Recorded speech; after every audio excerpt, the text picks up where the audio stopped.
Hey everyone, and welcome to a new episode. In this episode, we're talking with Ingvild, which is a singer and an actress, and we met at a Effective Altruism conference back in 2022. I'm really looking forward to release this episode, but I have to say that I unfortunately deleted the audio file. So what you will hear now is like the audio from the cameras, which works, of course, but it's not as good as like the normal sound as you know it if you've been listening to episodes before.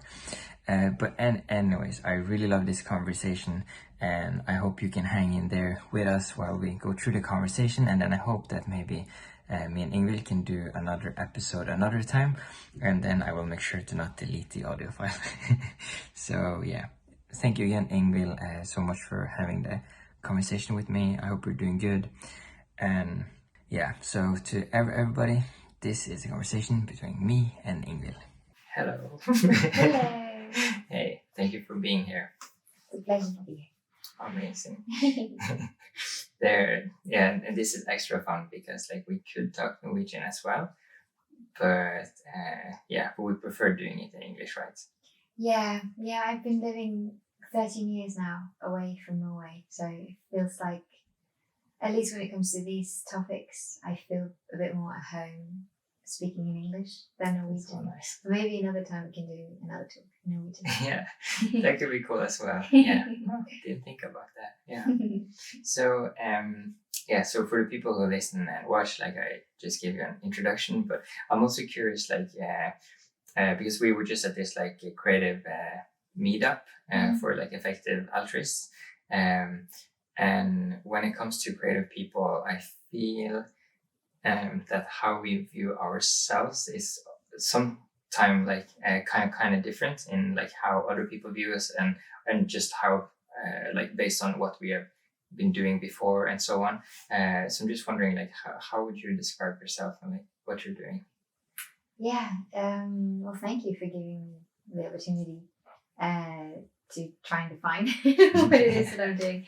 So I guess the usual way I present myself is I say I'm an actress and singer with a background in philosophy and an interest and passion for the arts, but also ecojustice and effective altruism topics, long-termism topics. And now I really would like to bridge those worlds, the artistic world with the philosophical, and to try and see how I can contribute in that space. Wow. And okay, so many topics I want to like touch in on kind of. But the first one, Ecojustice, maybe? Yeah. Like what do you mean when you say that? Well, I feel it's a good umbrella term because it's quite broad, like ecological justice. So there is the ecojustice that pertains to other humans, like how environmental degradation is ruining their livelihoods or their health or where they live. But it's also, of course, what we're doing to other species. So it's like justice for other creatures, and you could also argue for landscapes, for whole the whole biosphere, the whole earth, but also ecosystems in themselves. So it's like the broadest definition I've come across, like for caring for the natural world. Yeah, it's beautiful. Like when I hear the natural world as well, I feel like David Attenborough is like kind of talking to me as well. Like, it's creeping, like coming behind us, like with his spirit, like. And regarding that, like what inspires you? Or like basically what inspires you? Wow. I haven't. I mean, it's funny because it's. I haven't thought about it in that way for a long time. And I used to be like very much trying to live my life according to like my moral values, and I think I got a bit of like a burnout, and it was like a bit too much to try and carry the weight on my shoulders, which it always is too much, but sometimes you think you can do more than you can, or you just feel so frustrated about the way things are going. So I think I also took a step back Mm. for a while and just, I wouldn't say I became like a complete hedonist, but I was just, just stepping out of that stream of trying to change things. What's a hedonist again? Hedonist is someone who just wants to enjoy life, not necessarily do harm, but just kick back and not try to optimize your time. Just enjoy life, whatever that means for a person. So what inspires me now, I think, stepping into the more long-termism it's not that I never stepped away, but now I actively try to bridge those two worlds, the artistic and the EA stuff. I think it's just, keeping myself intellectually aware, but even more so like emotionally available for those big challenges that we're facing, but without letting it crush me this time. Interesting. Yeah, like the mental health aspect, or the Ooh. or not taking and just realizing that there is a limit to how much the individual can do. And that's why it's so much fun and meaningful to be at a conference, for example. Exactly. To try and link up with other people and work communally. Yeah.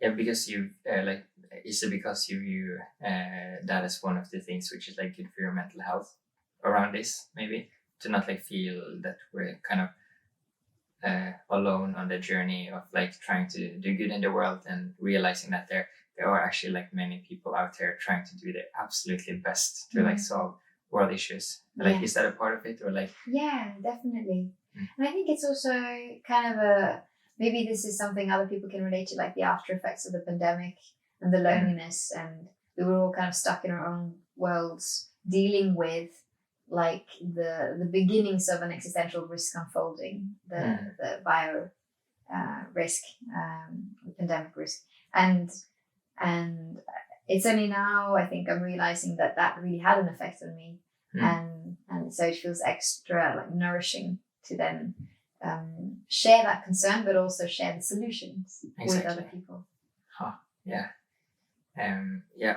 I actually like we just recently talked with somebody about burnout as well, or like because I also work with like mental health work home in Norway, and especially amongst like people who try to do good, like I'm not sure like why, or like I guess I have a strong bias, but like that I really wanna take care of those who are doing good, because I feel we're not that many people, kind of. So especially for people who are like out there and just trying to do their best to like help others and so on, to help them more. But finding it kind of hard as well to navigate in that space, to like help people. Like, do you have any thoughts around that, or like any tips almost on like how to take care of each other, like in this space specifically? Yes, it's a good question. I think it's important to be aware of the activist burnout, because it's very real. I think not maybe most of my sort of more activist friends, but I meet a lot of people who have had the same journey as me. Like they've been very, very active, and then they collapse, and then they step back, and some might not even return to that space because it's just too just hard for them to care. Like they kind of have to harden themselves, and they don't want to feel like, they just want to forget about the problems, and it's I think it's a very natural human response, because we're not built to deal with these kinds of complex issues. Like it's such a recent challenge. It's just going back 2 generations to my grandmother. Most of her needs were met locally, and most of her concerns were local. Yeah. So we have to just remind ourselves that we're doing something kind of inhumane to ourselves, trying to solve this. That's so interesting. And so, I think we need extra grace and extra care, and extra kind of mental health awareness, I think. Exactly. When we are in any field, if you're trying to do something new, just be aware that that's what you're doing. You're pushing your own biology, your own chemistry, your own psychology. Like, wow, yeah, I actually haven't thought about that before in that way, I think. So yeah, thank you.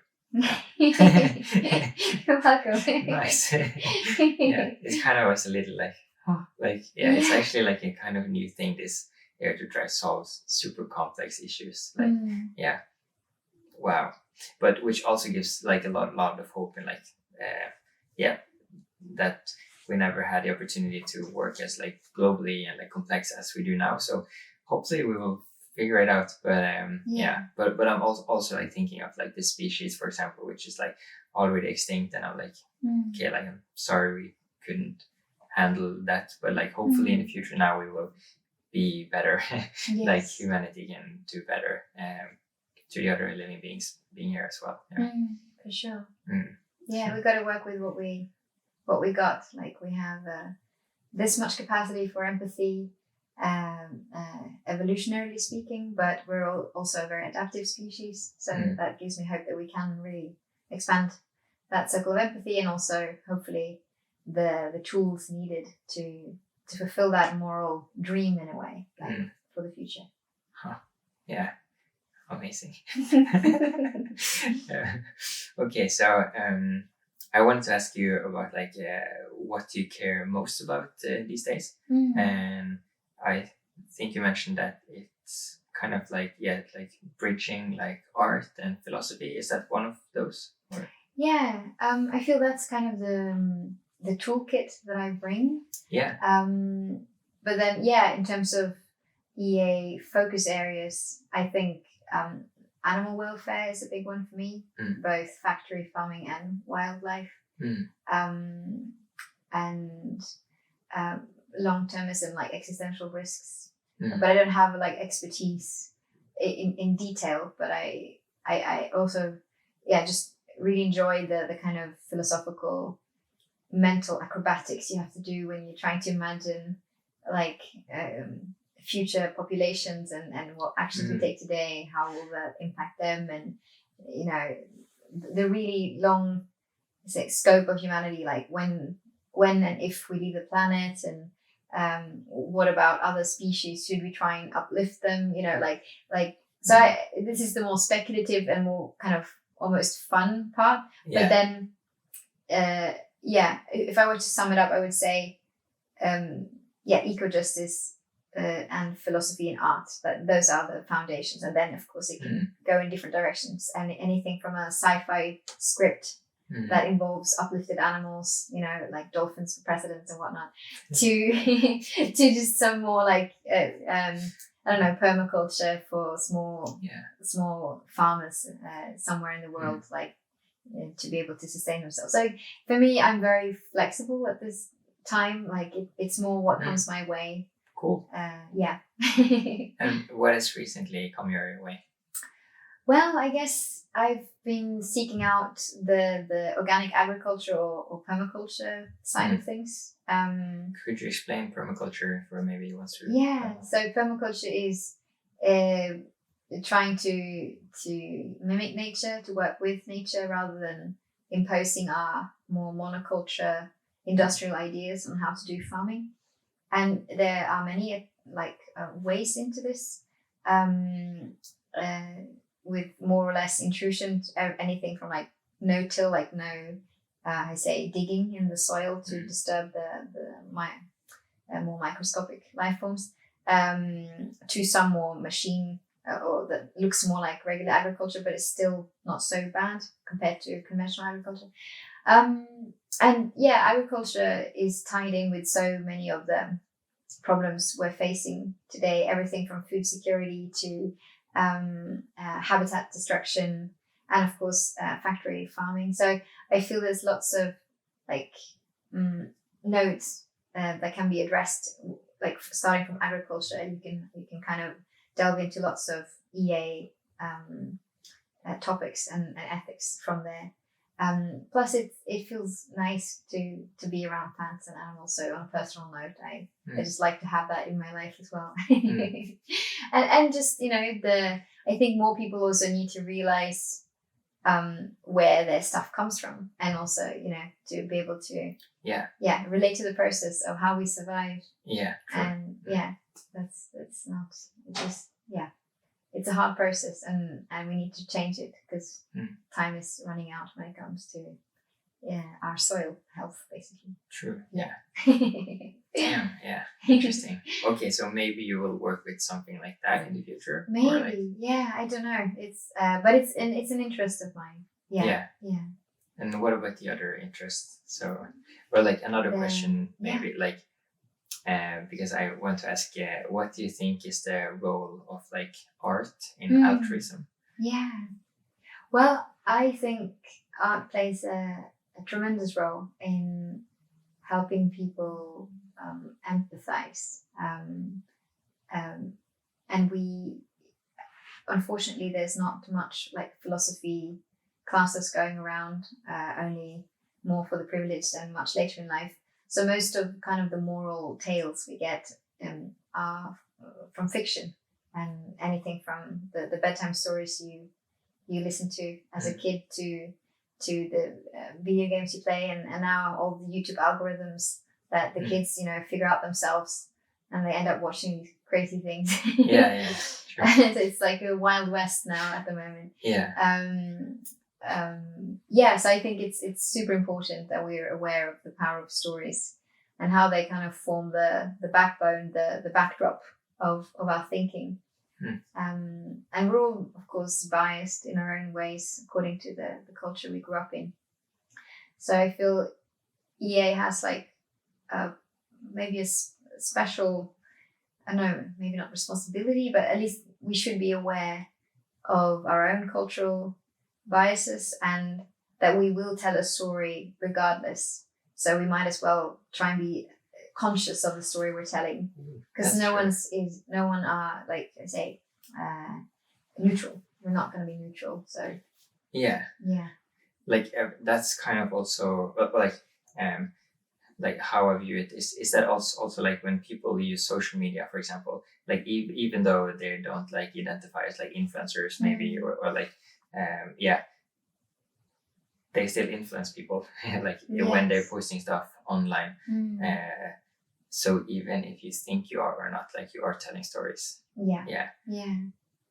That's really interesting as well.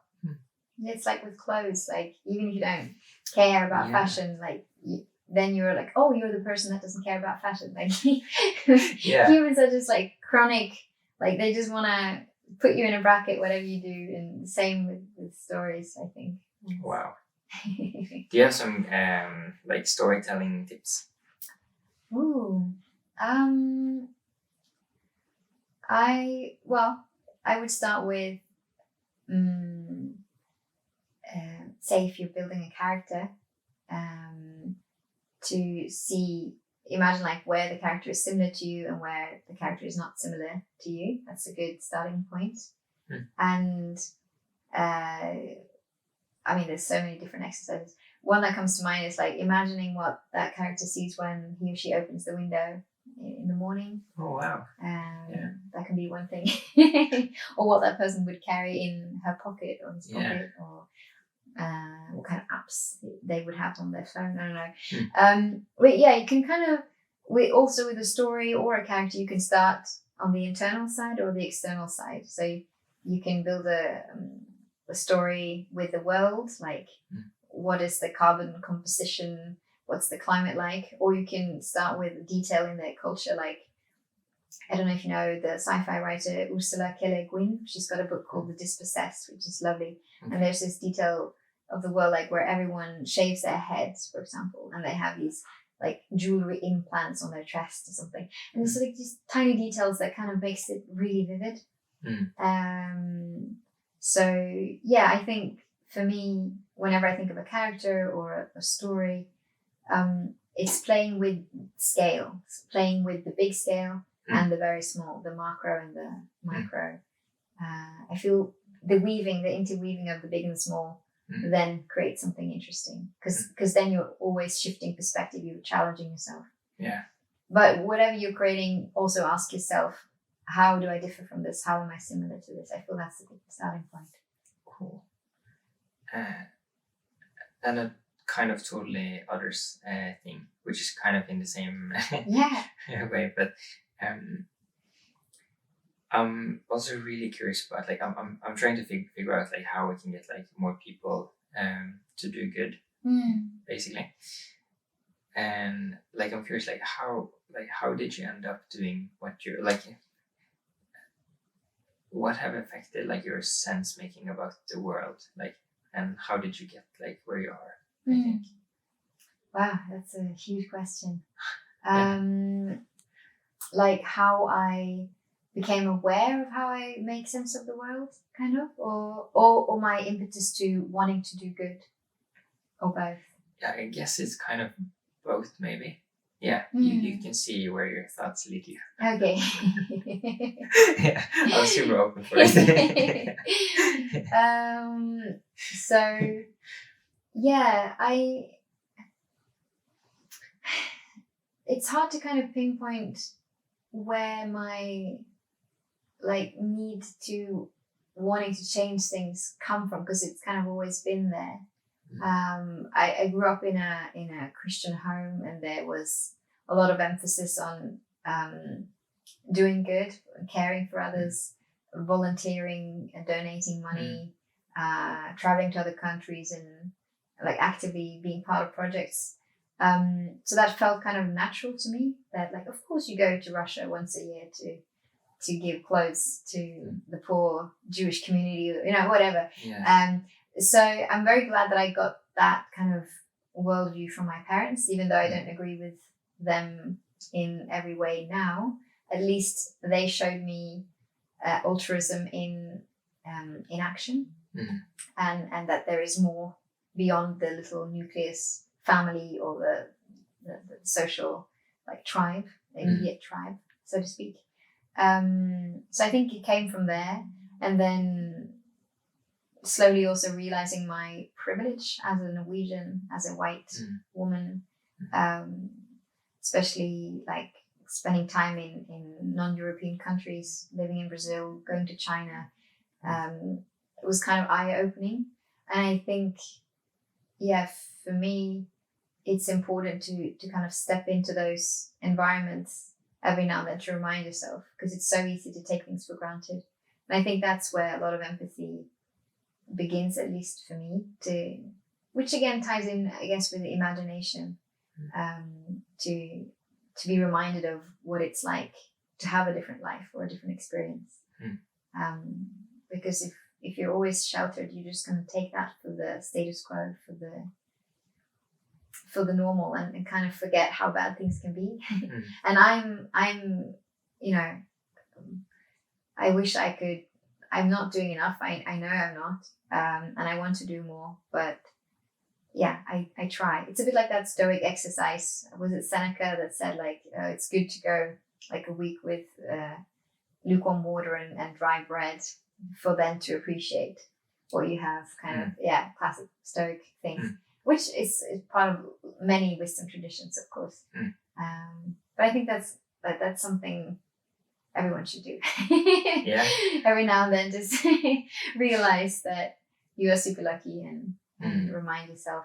And then also realize that there's so many ways you can help. It doesn't mean that you have to go physically to a poor country and hand out food. Like, that might not be the best thing you can do. And that's why also the EA space and community is so exciting, because I feel more and more they are helping people to see where they fit in this picture, where they actually can do the most good.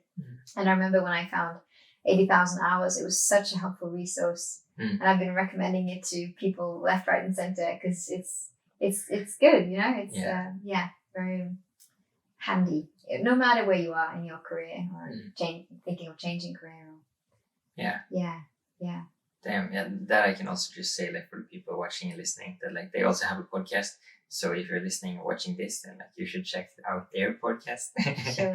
Yeah, there are like so many good topics and people they talk with, and yeah, they helped me a lot too. So yeah, really appreciate that. Okay, so I think it's many people who can relate to like what you also mentioned now about like feeling that you never do enough.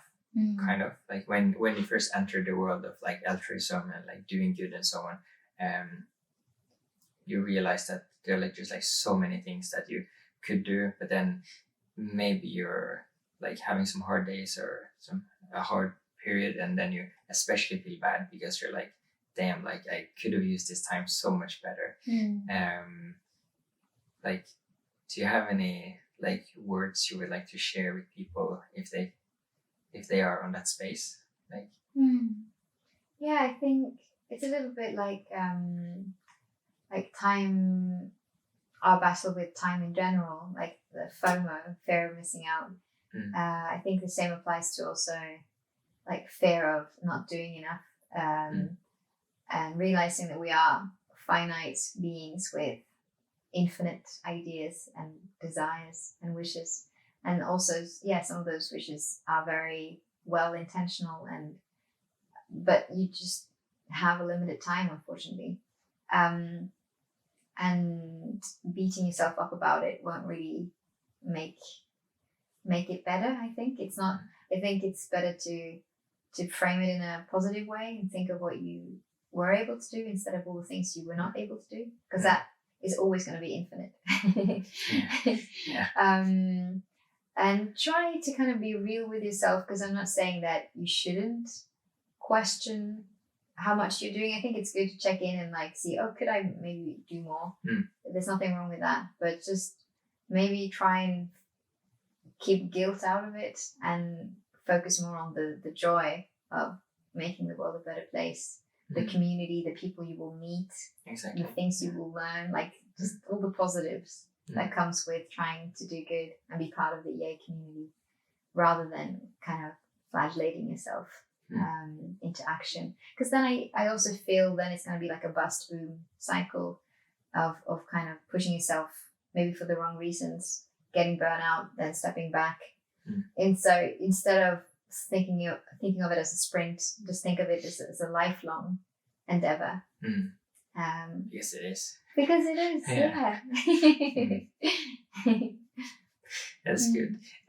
Also, like even though like sometimes I feel, especially when we're like running a lot of different projects, that it can always be like different sprints, but it is kind of like different marathons, at least, like because you are really putting like a lot of time into each of the projects you do, and like if you have a hobby or if you like are studying and then you're getting a job and so on, they're like kind of different things, even though they're all connected in the end, I guess. Even though people change like what cause area they're working with, but they're still helping just like the planet heal, or like the planet to be better. Yes, yeah, true. Yeah. And we mentioned 80,000 hours. I'm also curious, do you have some other like recommendations, like for people who are interested in like what we're talking about today, like to check out if they want to learn more, or well, I would recommend the classics like Will MacAskill and Peter Singer, Toby Ord. I also really like Yuval Noah Harari. Don't know if you're familiar with. Yeah, I think it's on my reading list, 2 books. He's got 3 now. Okay, yeah. So he's a Oxford professor of history. Yeah. He's now, I think, in Jerusalem, at the Jerusalem University, and he's very much EA aligned person. And he's got 3 books: one about the history of humans, one about the present, and one about the future. Oh, yeah. So they're all very, very exciting, interesting reads. So I would highly recommend him. And he's got a very, even though it's very, very heavy topics and very like huge span, it's still very accessible, like the way he writes. And there's lots of cool like interviews and podcasts with him. especially the ones from Vox Media with him and Sam Harris. There's some great interviews. Oh, cool! I haven't seen that. Yeah, Nice. It's a very nice meeting of minds. Oh, that sounds good. Yeah, I love that meeting of minds. Oh, that's beautiful. Yeah, and Sam Harris is also one of my personal favorites that I really like. And on the philosophy side, I also like crossovers between Eastern and Western thinking. So I guess Alan Watts comes to mind. I am not saying I agree with everything he says, but he's just such a stimulating voice to listen to. It just challenges you in a good way, and also great if you can't fall asleep because his voice is very soothing. So just drift off and maybe learn something before you. And maybe your dreams will get. Yeah. You will dream about like what he's saying, and Yes. That's beautiful. And I also then gotta ask, like as an actress as well, like are there any like movies that are really taking like the altruistic cause and like that is inspiring? Do you think, or like a recent film that's out on cinemas now is called The Triangle of Sadness by the Swedish director Ruben Östlund. Okay. I thought that was a brilliant example of how you make a really good film with a very strong message without being preachy about it. Or I'm sure some people would say like it's woke or it has an agenda. It has an agenda, but it's so important that it has an agenda because it's addressing something very crucial in our society. Yeah. So I highly recommend that film as an example. It's a comedy, so it's an incredible example of how to do it elegantly, sophisticated, and still very hard hitting. So that's one recent example. Don't know. There's so many films out there. Another director I quite like. She did both documentary and fiction. She's called Agnes Varda, a French director, and there's also a lot of social critique, but done in an artistic way that I think is good. There's so many, I don't know. Yeah, but that's good. Nice.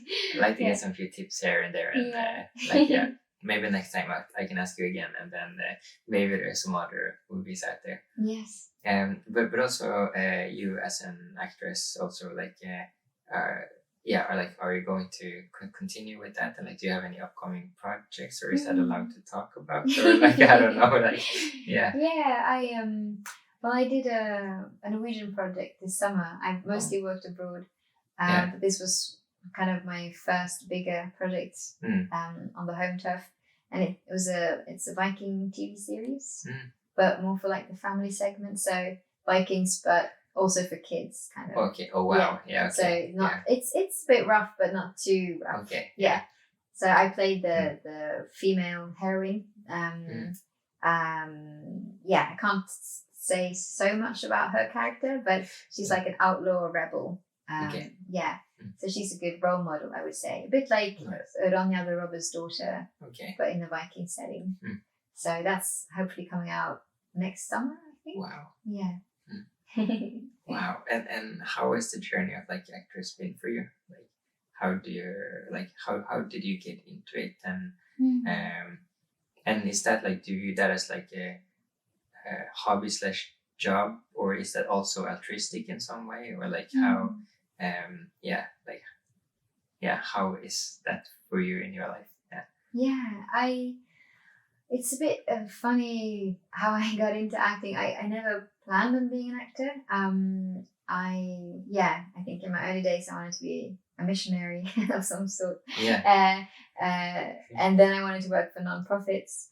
But then a friend of mine asked if I wanted to play a mermaid in London out of the blue while I was doing my master's at Sussex. Okay. And I thought, why not? That sounded fun, something new. And I did that short film, and I realized that I quite liked it. And so I started doing more acting work in London and gave it a year. And then I decided to do it sort of full time. Wow. Or to be my main focus. Yeah. And it just kind of happened from there. Wow. And it was a big surprise in my life that it took that direction. But if it ends tomorrow, that's also fine. I feel that as long as I can do something creative, I'll be satisfied. Yeah. Exactly. So then it's like it's like, does it have an altruistic part as well? Or is it Sometimes, but I'd say it's more secondary, like a ripple effect. So say if I know that other actors that are like more profile or famous, they can go like behind causes and lift them up. Like I guess Leonardo DiCaprio with his climate change concerns and so on. Yeah. So it gives you that power to kind of put a spotlight on certain things. Yeah. I'm not that famous, so I don't have that much force in my power in my spotlight. But if I were to reach that level, of course, then I would feel that it would be useful. Yeah. And I guess also with some actors, it's kind of on the earning to give pathway. Exactly. I'm not there yet. But if I were, that would also be a way I could help. But in a more direct way, I think if I am part of like script doctoring or writing scripts or directing my own work, then I feel I can do more like a direct impact. Exactly. Yeah. And also here we are talking on a podcast together, so yes. you are reaching some people at least. With, that's amazing. But I think I mentioned it in the intro. But like, do you want to talk about like your biggest mission with Rogue One? And, like how was that like? Like when I played in Star Wars. Yeah. Yeah, that was also crazy. Well, it's all very like hush when you audition for these things. So I didn't know that I was auditioning for Princess Leia or Star Wars. Oh, that's interesting. Until like the very last round. Yeah. And my agent also didn't know. They didn't know until the press started calling them like way after it was done, because it was also secret, and I hadn't realized that my agent didn't know. Oh, that's funny. So they only found that out like a year later. Like, oh, it was Star Wars. Yeah. But yeah, it was great. I mean, I'm not a big fan of the new stuff, but I did grow up with the old films. So for me personally, it was fun to be part of that. Yeah.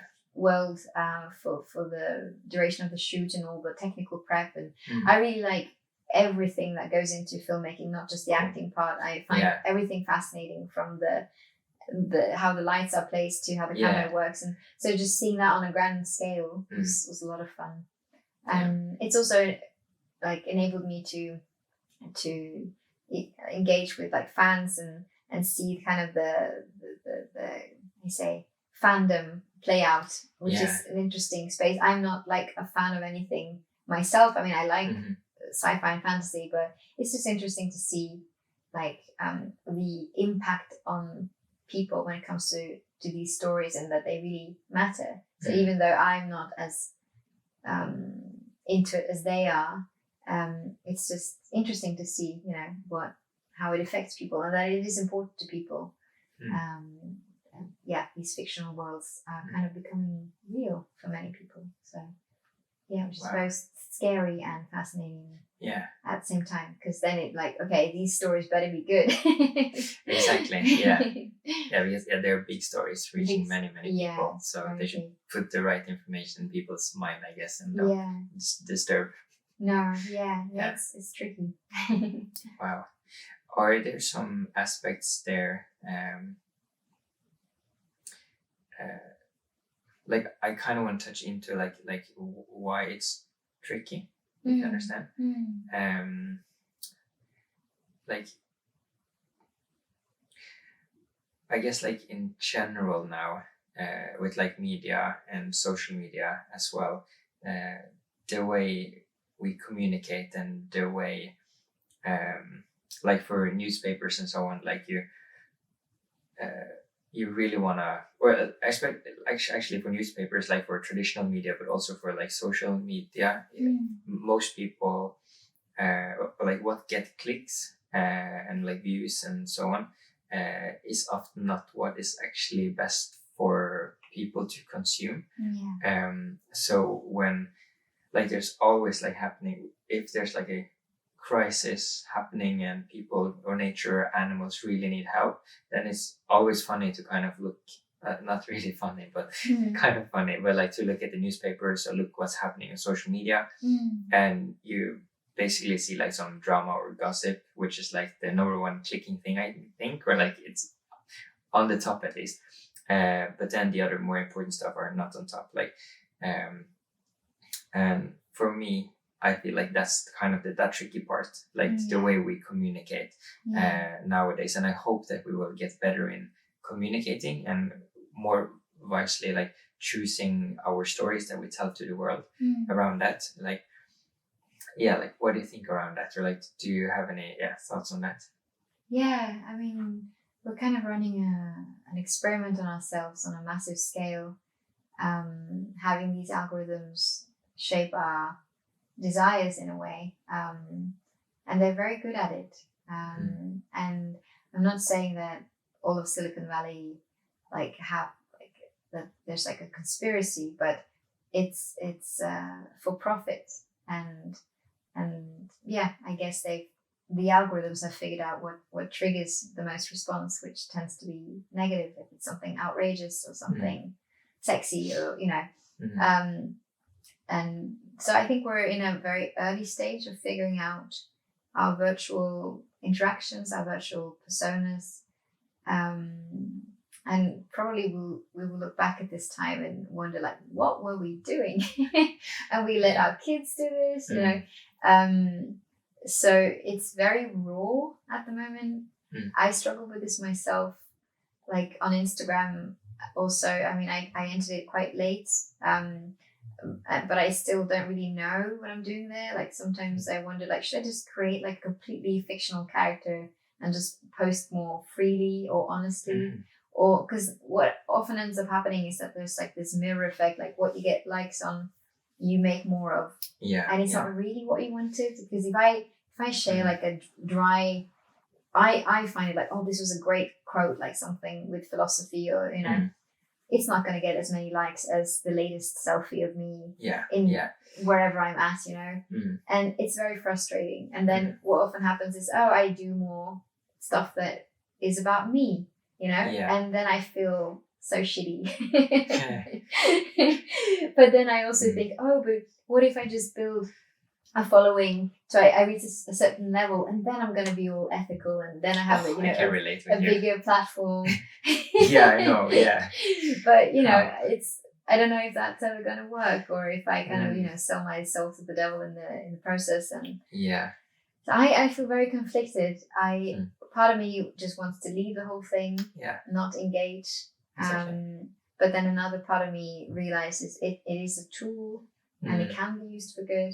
I just haven't figured out how to use it like in an optimal way, because it just takes a lot of time. It's like, it's people's jobs, you know.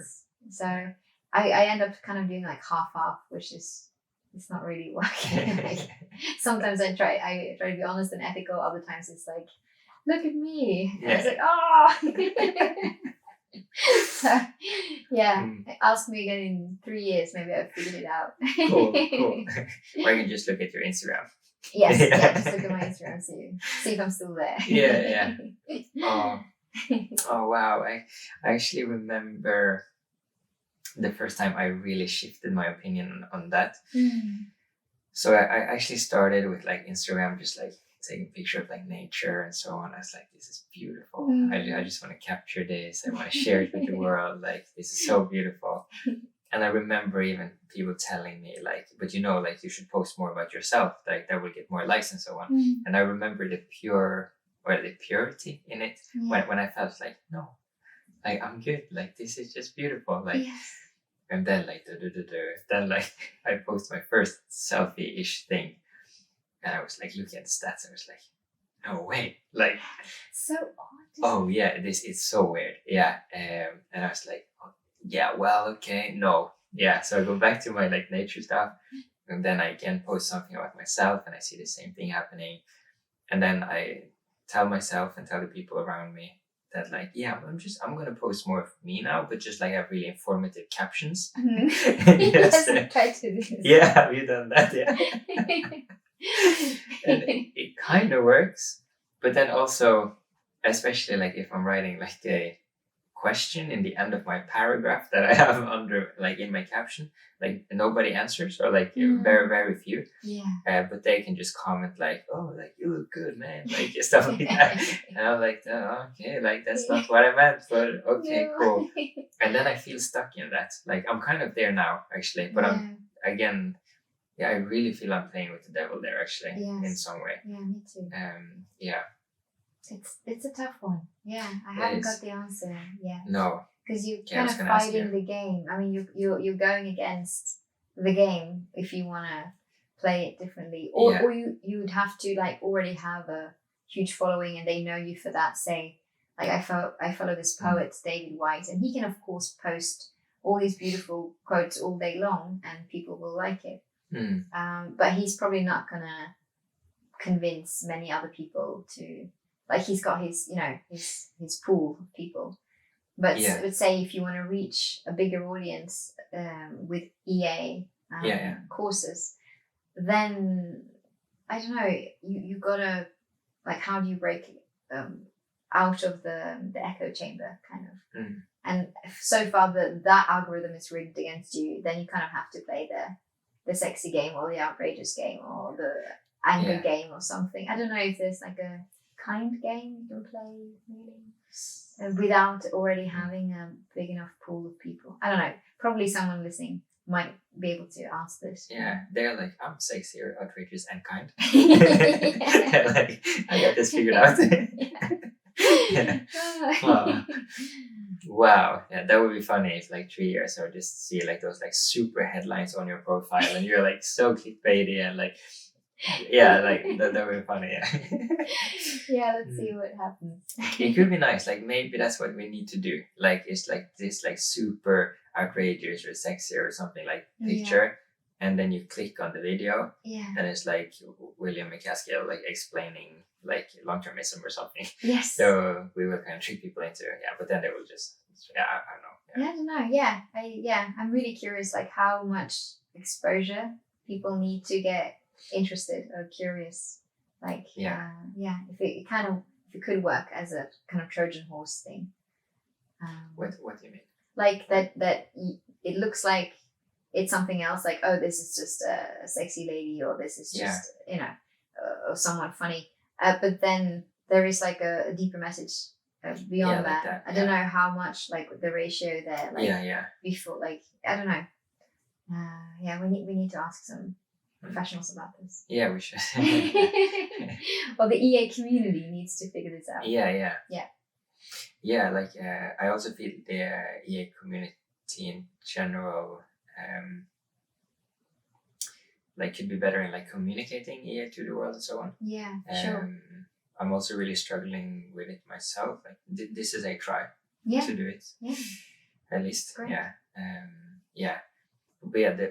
But that also comes to not only EA, but like to like altruistic causes in general. Like I'm not sure like how familiar you are with well, like there are like so many different ways in doing good, as we mentioned earlier, but then also to going from like civil disobedience, for example, and trying to be more like outrageous and like in your face kind of tactics, and then to the opposite side, which is being really just like chill, basically. And I haven't done so much research on it, so I'm not sure like what is actually the most like effective ways, but the way I see it now is basically that it all plays a role, because we're all so different human beings, and therefore we need the message in our specific way to understand it. That like it's many people who let's say with like veganism, for example, it's many people who you can basically just tell the basics of veganism and they'll be like, oh, I never heard that. That's nice. I should like, I'm vegan now. Like done. Yes. And then you have like somebody who you gotta argue with or like really have long conversations with. And then they're like, like now I get it. Like I understand. And of course people who like are just like, no, like that's never gonna happen. No, yeah, never. Yeah. Yeah. And I remember myself also like because like I'm vegan now, but I wasn't before.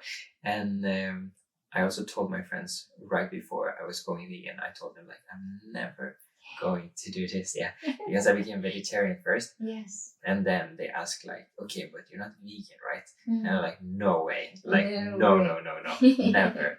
And then like 1 month later or something, I had to like confess to my friends. I was like, I changed my mind, and I actually think it's a good thing to change my mind, but I feel kind of dumb, or like because I was really strict about like I'm not going to change, and then realizing change can be beautiful, like change can be good. So true. And that's a very important realization, to be okay with like that you were wrong, like like confessing that you were wrong, because I mean that's just being human. We're wrong about things all the time, and we create this kind of stigma in society that you shouldn't be wrong about things, and then you stick with these horrible ideas way too long, especially also with leaders and politicians and so on, that we're kind of putting this pressure on them not to change their minds, but they definitely should be the people that change their minds often, hopefully based on evidence. But, exactly. For sure. I mean, if you look back like 10 years, all the things you didn't know now that you now kind of take for granted, and then imagine yourself 10 years from now, and you look back and like, what a fool I was. But at least, you've progressed, it's a good thing. Like, we're all fools in different stages. Like, it's just hopefully getting a little less foolish by the day. But it's fun being a fool sometimes as well. It's there is a sunny side to that as well. Okay, so regarding that, like, what about you? Like, do you have anything you've changed your mind on recently, or like in your life? Yeah, recently, I don't know if there's been any fairly new kind of revelations. I think the big one for me in life was going from being a Christian to agnostic. I wouldn't call myself atheist, because that's still another kind of belief, because you can't prove or disprove. Yeah, what's the difference again? So an agnostic is on the fence in a way, or like saying you don't know, like whether or not there is a higher power or God or whatever. If there is like a separate metaphysical reality. But an atheist, as far as I understand, is like determinate, like there is no God. Okay. Everything is just matter, and I don't know even if they would be open to, what is it called again? The pan consciousness? No, pan. Oh, I'll remember this tomorrow. Sam Harris's wife, Annika Harris, she wrote a book on consciousness, and she mentions this term where consciousness is kind of part of the material world. So it's just part of the building blocks, just like you have the other, like gravity and all the building blocks in the universe. Consciousness is part of it. Yeah. So it's a way of including the metaphysical into the material. If you're a agnostic like me, you might go down that road and say, that's part of just reality. It's part of, you don't need to have like a higher external being. The universe itself contains that, for example. But I don't know what I believe. But my big shift was from, I guess, having a dogmatic belief to a more open and evidence-based belief, but still, keeping the wonder, keeping the mystery. Okay, yeah. Not falling into another kind of more rigid system of having it all figured out.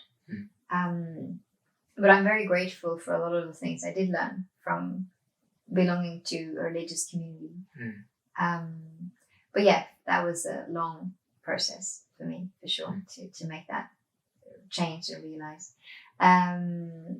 Another thing I've changed my mind on, I think psychedelics, which I was very, very skeptical towards and thought it was only bad. But now I realize there is like a mental health potential if they're used in the right way or in a safe way. Also something I never thought I would even like be interested in or engage in or think about. But now I go so far to say that it also has a role to play in the EA community. And in the world at large. And also, veganism, vegetarianism. Growing up in Norway, there's going to be a lot of meat and fish. In most families. For sure, yes. So that was also a change in my life that happened much later than it should have, because I've always loved animals, but I just didn't connect the dots. It's so funny, like looking back, I would have like, a lamb like that I looked after all summer. I had like 24 different animals growing up. Oh wow! And I would never like let anyone harm my lamb, but still the very same autumn I would eat lamb methodical because I didn't know that lamb. It was just a different lamb. And it's only looking back, it's like what? But that's human nature. We do this with so many things. The cognitive dissonance and true. Okay, and also I gotta ask. Like for people who want to do the most good, and maybe they have already thought about doing good in some way, but they want to be even more effective, or they want to achieve higher impact and so on. Do you have any advice to them? I would say definitely check out 80,000 Hours as a start. And maybe get familiar just in general with the EA ideas and values. But I think it's also very important to realize what you really want to do in life, because there's almost regardless of like any background, you can find a way to be useful for the world. So it doesn't mean you have to like fully change who you are, but with a few tweaks, you can do a lot of good, I think. And it's better that you use your passion and your skill sets, because it's also like a lot of waste of time and maybe not so rewarding personally if you're gonna completely retrain yourself. So try and think maybe, or at least start with transferable skills and things you already know and love, and then go from there. It's at least that's how I've been trying to go about it. Yeah. And what is like for you, for Ingvild?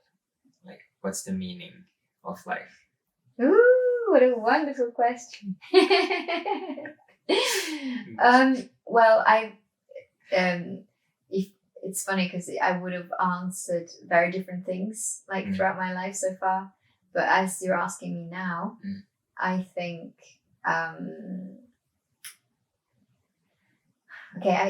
it's a two-part answer. One of it is more like in line with Alan Watts, and that like living is the meaning itself, like just the privilege of being alive and enjoying it. But I also feel that there is a responsibility in the privilege of being alive, that you kind of should help others enjoy life as well. And also on the larger scale, that we don't know how much life there is in the universe and how rare this earth is. And then I feel it's better to play it safe and kind of try and keep consciousness alive as long as possible, and keep the good things going. I'm very much a fan of fighting entropy, hence my name, Syntropia. It's kind of the opposite of physicists might disagree because it's a bit of an iffy concept. What is the opposite of entropy? But for me, it's keep the good things going, and so for me, the meaning of life is yes, to enjoy it, but also try to help others enjoy it too, whether they're human or non-human, or because life is just it's so precious. Love it. I agree. Do you have any last thoughts or anything you want to touch on? No, I think we covered quite a lot of ground. I'm very glad to be here, to have a chance to talk with you, and be part of the EA movement. Amazing. Oh, it's been really great. Thank you so much for talking with me. Thank you for having me. Thanks again, Ingvild, and thanks again to everybody who has been listening and watching. If you have any feedback other than that the sound was not the best, then please let me know. And again, thank you so much, Ingvild, for doing this with me. And to everybody, have an amazing day. Bye bye.